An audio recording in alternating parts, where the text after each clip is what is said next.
We are here, we are proud.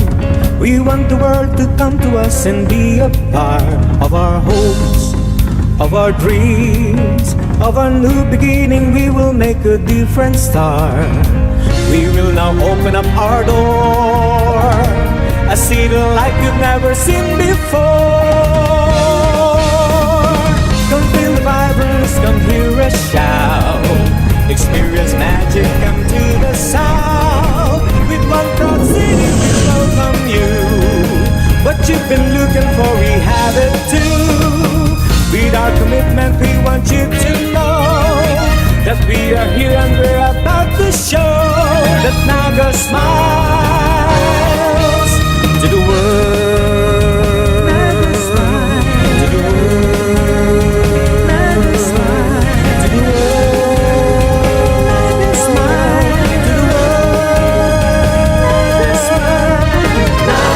Naga smiles to the world.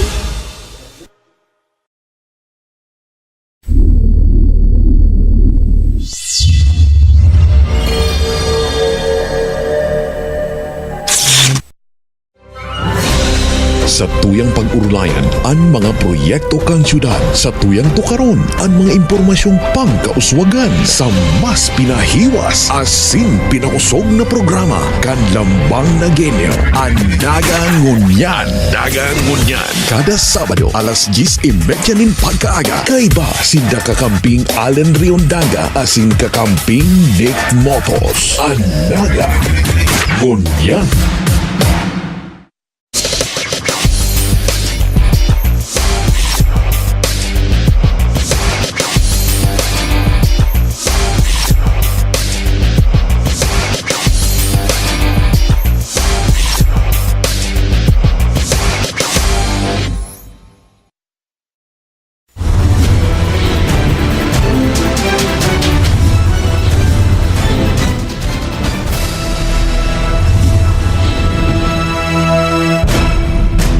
Pasada kan mga bareta. Implementasyon kan Salary Standardization Law sa mga empleyado kan City Hall pig-anunsyar na ni Alcalde Bongat. Ikinaugma kan mga empleyado kan City Hall ang pag-anunsyar ni Alcalde Jan Bongat na malangkaw ang sweldo kan mga ini, lalo na ta pinagpirmahanan ni Presidente Pinoy ang Salary Standardization Law o SSL. Matapos man magsurat si Alcalde Jan Bongat sa konseho, pinag-urulayan naman ini asin ipinagpasar sa sangguniang panglungsod. Katagod kay ini kinumpirmar ni Vice Mayor Nelson Ligacion na nagsurat mananggad ang alkalde dapit man sa SSL na pinagpirmahan ni Pinoy. Itong surat ni Mayor Jan Bongat dated February 22, 2016 in connection with the compliance with the executive number 201 of President Benigno Simeon Aquino III. Ito po bagang implementation kan Salary Standardization Law, pang-apat na po ini ano. And hinahagad po ni Mayor Jan Bongat na i-revert sa unappropriated balance itong kantidad na 67,495,020 pesos and 78 centavos. Ini po nagre-representar ini kay itong appropriation sa mga vacant positions under personnel services. As in i-appropriate sa personal services budget of the different departments and offices for the implementation of the first tranche of the revised compensation and position classification system. Alaga digdi po sa 67,495,000 pesos. Ang kaipuhan man lang po talaga na kwarta to comply with the executive order number 201 is 47,975,188 pesos and 87 centavos. In other words, igwa pa po kitang balance in more than 18 million pesos. But to reiterate,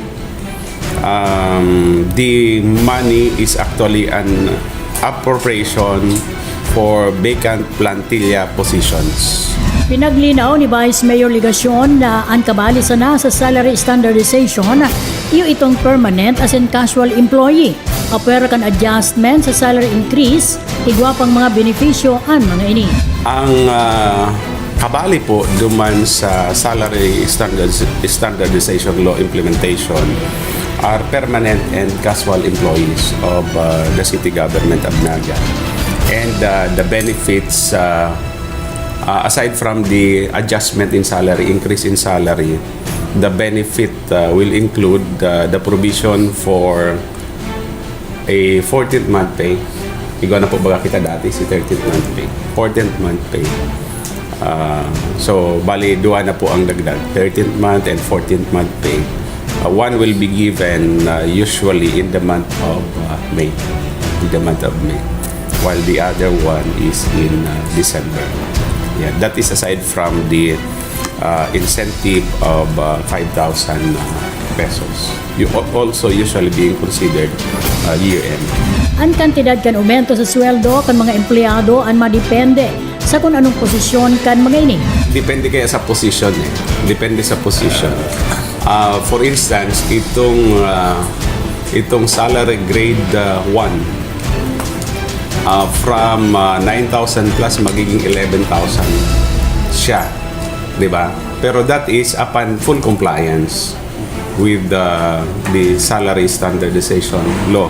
Itong adjustment can revise compensation and position classification system. Since supposedly i-implement ini in 4 tranches, so divided by 4, that is about 500 per year. That is for salary grade 1 employees. Para duman sa salary grade 10, syempre iba man, mas daradakula. Salary grade 15, salary grade 22, salary grade 25.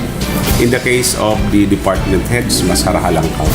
Idinugang paman kan Vice Alcalde na igwapang pinagrear na mga bagong plantilla position ang syudad. Alagad huli taalangan sa panahon na i-fill up ang mga position ini.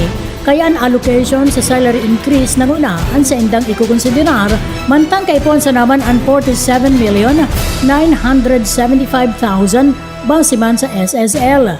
Kaya igwapang sobra na 18 milyon pesos na pwedeng basehan kan pagdesisyon kung ari ng mga priority position ang pwedeng fill upan sa ngapit na panahon. Para sa Nagangunya News, Myra Revilla. Mga bagong opisyales kan Metro Naga Chamber of Commerce and Industry nanumpa na sa pwesto. Nagtiripon sa sarong bistadong hotel digdi sa Naga kan nakaaging Martes ang mga miyembros kan Metro Naga Chamber of Commerce and Industry para sa sarong business forum asin pagsumpa kan mga nailihir na bagong opisyales. Bisita asin nagtara manungod sa business enterprise cycle sa United Philippine Lines and Honorary Consul General of Poland, Fernandino Lising. Saro man sa mga bisita iyo si Philippine Chamber of Commerce and Industry President George T. Barcelon na iyo ang nagsirbing inducting officer sa mga bagong opisyales. Si Gilbert Albero ay man giraray ang nailihir na tagapamayo kan Metro Naga Chamber of Commerce and Industry. Presente man asin nagpahiling kan sa indang suporta sinda Alcalde John Bongat asin Vice Alcalde Nelson Legacion. Para sa Nagangunya News, John Breeze. Mga establishmento di negosyo na mayong permiso, ririkisahon kan syudad. Mayo din papaurugon ang syudad, lalo na ang City Treasurer's Office sa pagrikisa kan mga establishmentong mayo ning permit. Ini ang ipinaliwanag asin piglinaw ni Attorney Perfecto Bragais Jr., City Legal Officer kan Naga. Saro na digdi, iyo ang mga eskwelahan. Marurumduman na diin nagtugot ang syudad sa paagi ni Alcalde John Bongat na magparada sa sentro at Avorbite Plains Montessori o APMI katakod kanika 23 na taon na anibersaryo kaini huli sa isyo sa buwis. Kaagad yung permiso para sa taindang 23rd Foundation anniversary na tugutan sila magparada sa sentro gamit ng JMR Coliseum tapos mag-agad yung police escort during the parade. Ngunyan, I was directed by the mayor kung ano, ang advice ni Naga ni Mayor, kung ano ang dapat, hindi, because pinaabot kang City Treasurer's Office na for 8 years na pala, mayo ning Mayor's Permit na nagkukuha ang Arbor Decay. So sabi ko, siguro tama naman yan because ang kadakalan na, tapos na private education institution, businesses, naghihinguan na magkuha ng Mayor's Permit. So sinulatan ko ang Arbor Decay na dahil grant si request. So kang Friday pinadarami and then may follow-up letters inda and then sinimbag naman ito tuma na dahil may grant sa indang request because dahil sila nagkukuha ng Mayor's Permit. So violation niyan kang City Ordinance 2009-065. Nagabos na negosyo on or before January 31 of the calendar year must secure a Mayor's Permit. Sinimbagman ni Atty. Bragais ang issue na ang eskwelahan non-stock as in non-profit. Pero nga ang non-profit, duman yan sa aspetong pagbayad ng business taxes. Pero as regards payment of the regulatory fees for the Mayor's Permit, kahit puhan gabos magkuha. Regardless kung non-profit yan. In fact, may mga kadakon na non-profit, non-stock, private educational institution na nagkuha ng Mayor's Permit. So there is the exemption.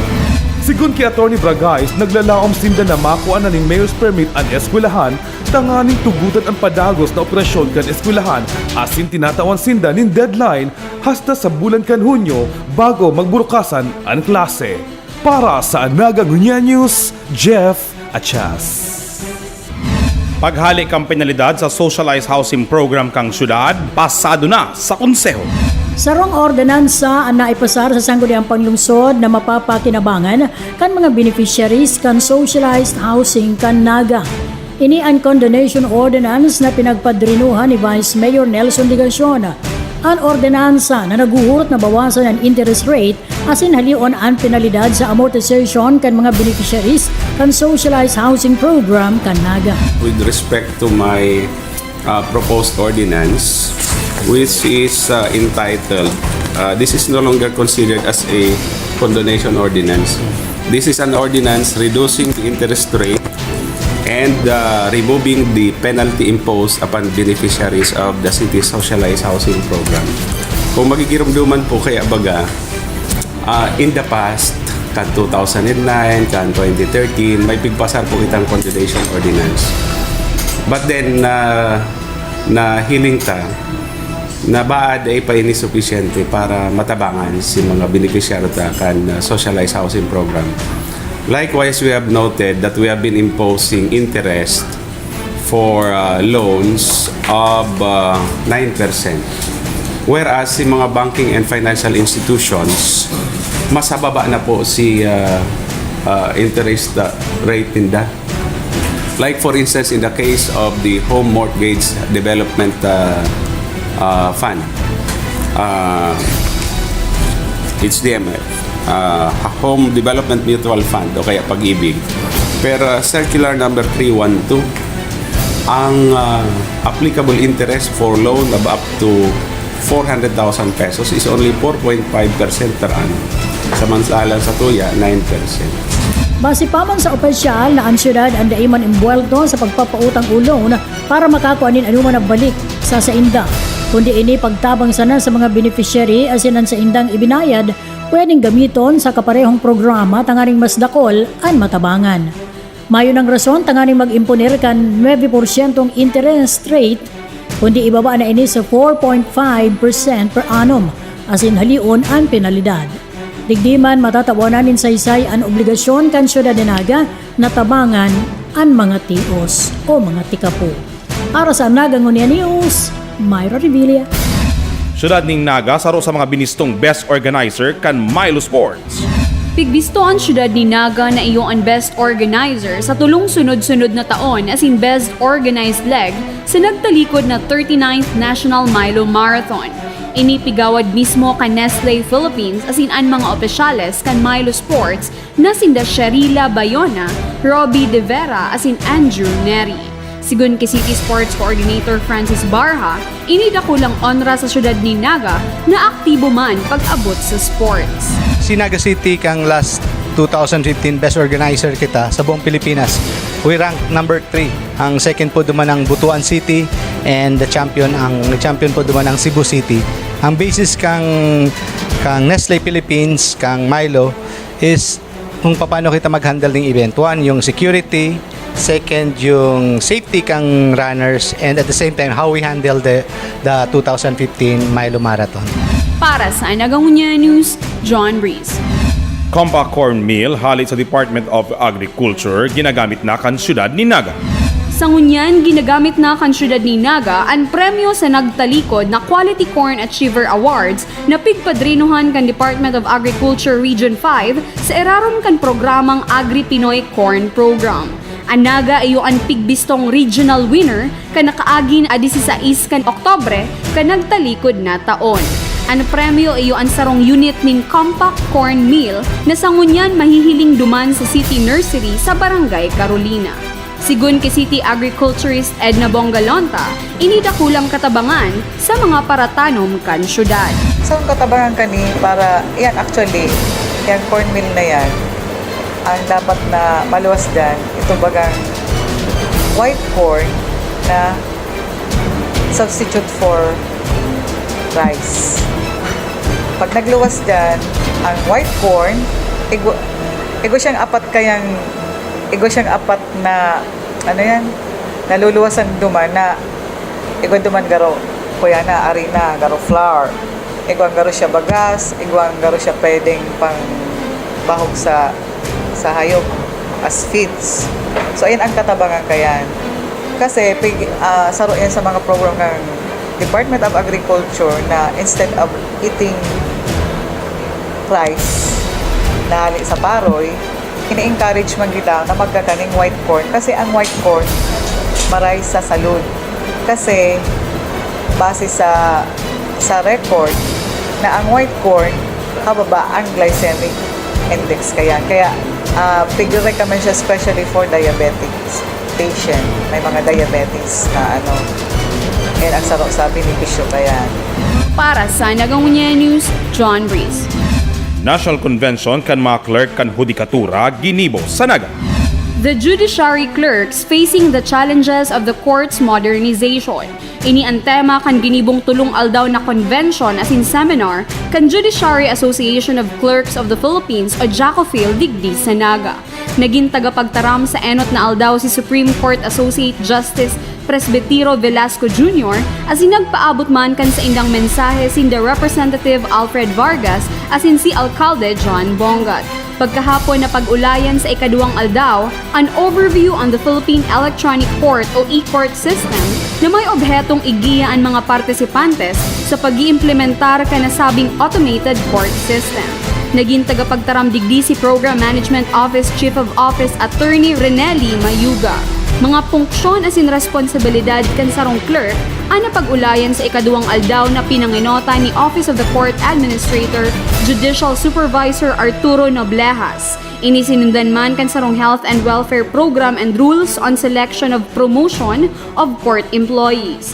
Ginibo man pagkahapon kanasabing aldaw ang sarong dialogue asin an pag-ilihir kan mga bagong opisyales. Sa huring aldaw man ginibo an oath-taking kan mga bagong opisyales kan Judiciary Association of Clerks of the Philippines. Para sa Nagangunya News, John Reese. Good Agricultural Practices Certificate piglalauman na makukuakan syudad ning Naga. Nagbisita sa syudad ni Naga kan aldaw nin Lunes ang mga evaluators gikan duman sa Region 3 Bureau of Agriculture and Fisheries Product Standards para sa sarong accreditation kan syudad manungod sa agrikultura. Sigun kay City Agriculturist Edna Bongalonta, ang pagbisita kanasabing mga evaluators naglalaom na maging GAP certified ang mga umahan digdi sa Naga. Ang benefits kayan enot na enot mismong sa mga farm workers. Ang susabihon kayan na ang farm workers safe sinda kaya dapat sinda magamit ng mga protective gear. Mask, dapat naka long sleeve, naka-kumpya. Tapos dapat iguang, duman kaya sa farm, may mga requirements yan. dapat ikaw mismong wash area. Ang may specific pating sa muna ginagamit. Like ka pwedeng mga itong antibacterial. Ikaw sing perla ang yaon duman na sabon. Dapat igwang medicine kit, igwang packing and wash area for the vegetables. Maging safe sa worker and maging safe sa mga consumers kang produktong halik duman sa farm. Kasi may mga susunod sindang dapat mong ibuhon na pig-required kang POPs.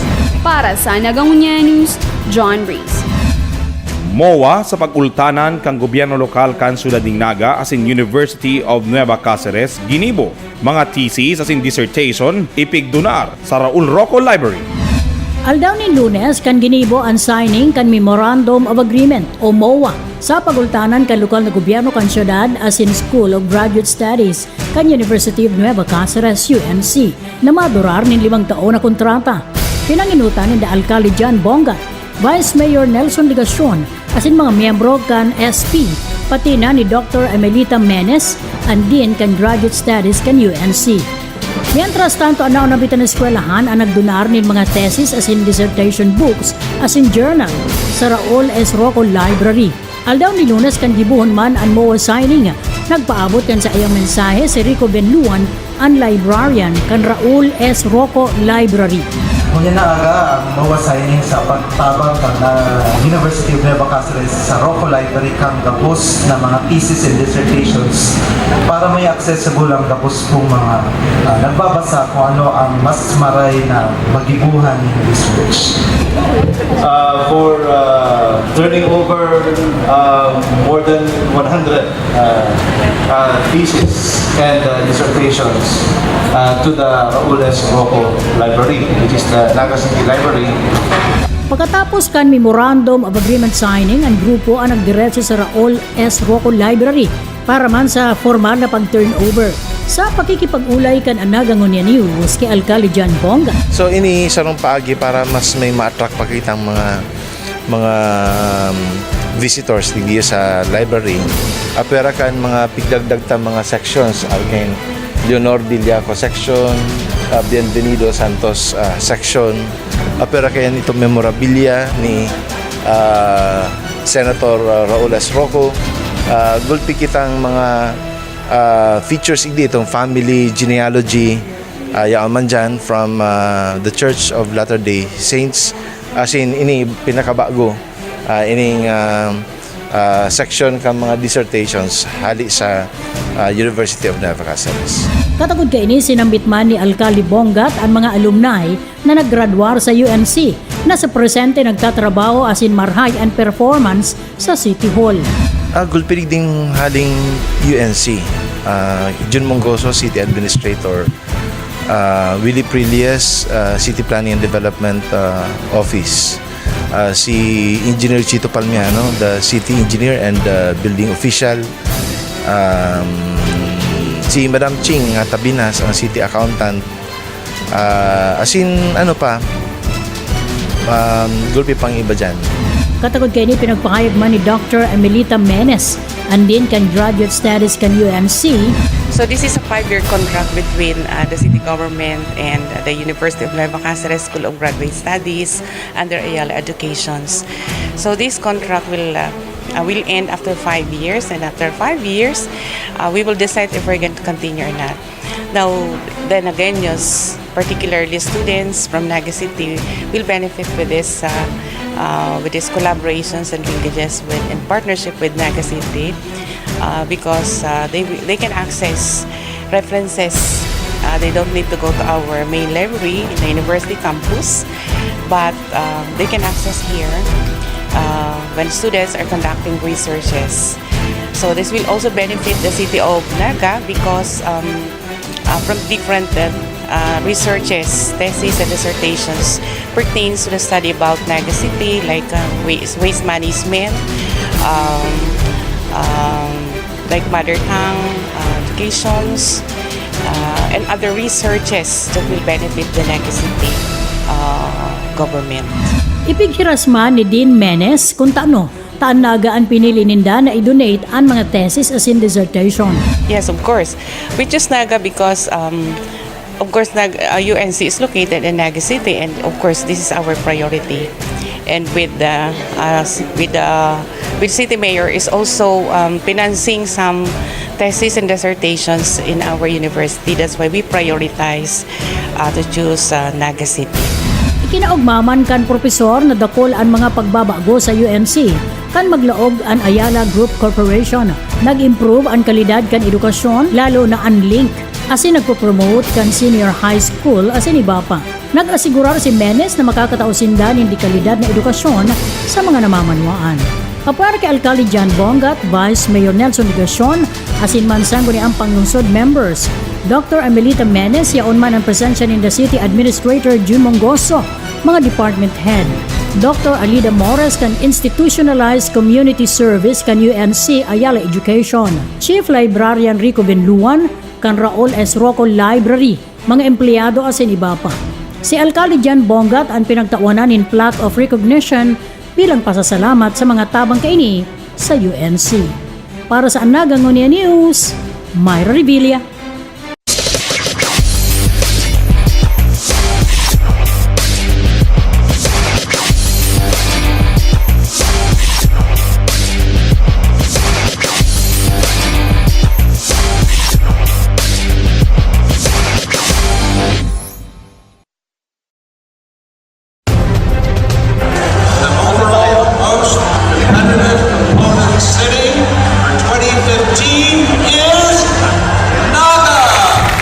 Ini po ang resulta kan sa tuyang pagtarabangan sa irarom kan Team Naga.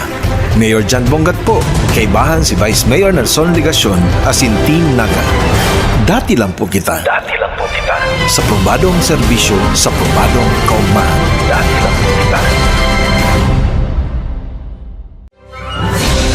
Sa tuyang pag-urlayan ang mga proyekto kang syudad, sa tuyang tukaron ang mga impormasyong pangkauswagan sa mas pinahiwas asin pinakusog na programa kan Lambang na Genyo. Ang Dagang Ngunyan. Dagang Ngunyan. Kada Sabado alas 10:30 nin pagkaaga. Kay ba sinda kakamping Allen Riondaga asin kakamping Nick Motos. Ang Dagang Ngunyan.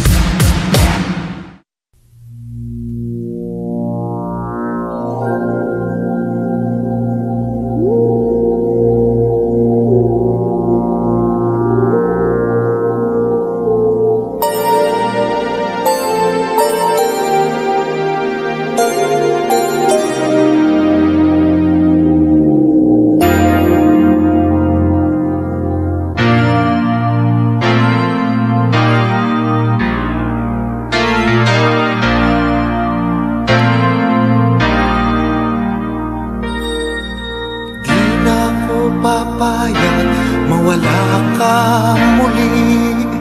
Di na ko papayag na muling mabawi. Ating kalayaan kay tagal na nating mithi. Di na papayagang mabawi muli. Magkakapit pisig libo-libong tao. Kay sarap pala maging Pilipino. Sama-sama iisa ang atikain. Kailanman di na maalipin. Ang mga Pilipino sa mundo, mapayapa para ang pagbabago. Katotohanan, kalayaan, katarungan ay kayang makamit na walang lahas.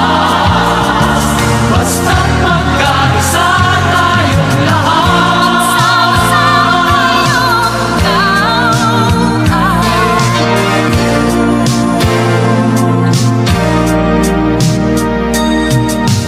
Basta nang nagaganap sa aming bayan, magkasama ng mahirap at mayaman, kapit-bisig